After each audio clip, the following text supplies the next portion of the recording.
Now, confronting a country at the crossroads is the basics behind author and activist Rev Al Sharpton's new book. In Rise Up, he revisits the highlights of the Obama administration, the 2016 election, and President Trump's subsequent hold on the GOP, and draws on his own decades-long experience with other key players in politics and activism.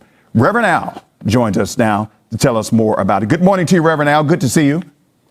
Good to see you. Good morning. All right. So before I get into your book, I got two questions I want to talk about. There's been a lot of conversations in this country about police brutality and how to deal with that. And the term came up, defund the police. You recently were on TV and you talked about this, and you said that the people having those conversations about getting rid of the police basically are latte liberals. Well, what did you mean by that? I said that those that want to eradicate policing at all are those that are latte liberals. They sit up drinking lattes and don't live in a community that needs policing to change. But you need some policing there, given that we have both the problem of police brutality and the problem of gun violence. So to just talk about a utopia is good for those that live in a theoretical, removed world where they sit around having salon discussions, rather than people on the ground that have to deal with being afraid of the cops and the robbers in some community.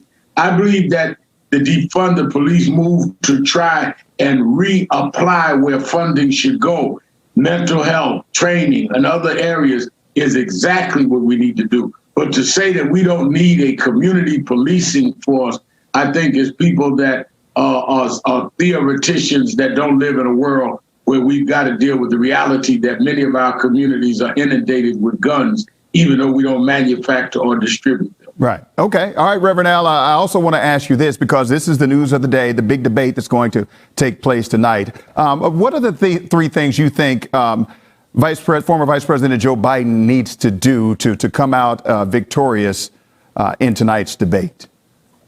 He needs to stay focused in terms of his own message on why he would be a better president.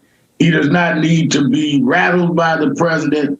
He needs to understand that he needs to, at one hand, remain policy-driven, presidential, but don't take any mess from the president. The president takes a cheap shot, respond to it, and then get back to your fight plan.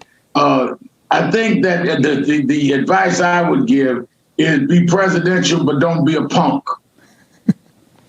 All right, that's pretty point blank, Rev Al. All right, so let's switch gears from that and talk about your book. Your book, Rise Up.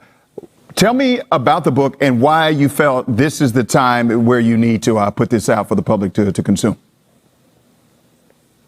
Well, when I looked at the fact that voting rights and the increase of police violence and the increased problems that we're having in other areas in terms of a president denying climate change and then COVID, I said we're at a critical point in this country's history, and it's time for people to understand we're at a crossroad.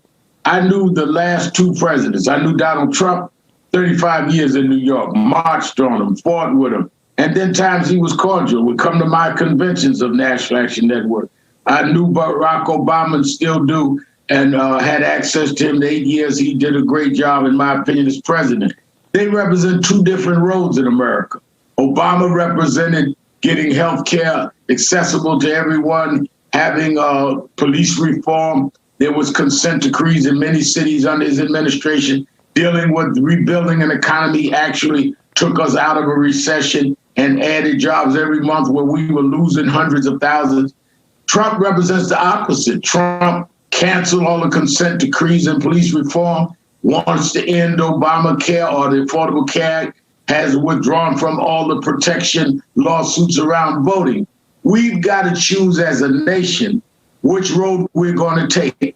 I've given all my life to fighting for the road that Obama approached and against the road of Trump. And I'm encouraging people at this critical juncture, don't sit by like you're an observer.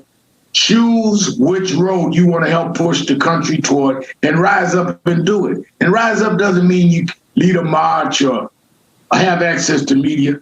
in your house, make sure everybody's registered to vote. In your social circuit, the beauty parlor, the barbershop, whatever you can reach people and say that we need to get involved, because we're talking about our health care. We're not talking about Obama, we're talking about our mama. We're talking about our kids could be affected by police brutality. You need to be involved. It gives meaning to your life, and it makes people that are in charge understand that you are not going to sit there and watch them just do things unaccounted for. In the last minute or so we have here, Reverend Al, what kind of message do you want to put out to the people here in Washington, D.C. About where we are as a country? And I heard you say be active in your own communities. But what kind of message do you want to put out to the people in the DMV about where things stand right now, especially coming when we're getting ready to have this debate tonight and we have the election coming up in November? We are more divided than we've ever been. And you're in the nation's capital or in the surrounding areas of the nation capital. Many of you government workers, you need to get involved. How you can get involved, I outline in the book. I talk in the book about a lot of personal conversations I've had down through the years with both Obama and Trump. You need to make a decision and stand up and define your life by what you're involved in. By not being involved, it also defines your life. And many people would feel that you wasted it if you didn't get involved in the times in which you live. All right. The Reverend Al Sharpton, we appreciate your time this morning. The name of the book, Rise Up. And you see the information right there on our screen. Reverend Al, thank you very much for your time today. Take care. Thank you. All right. Aaron, over to you. Thank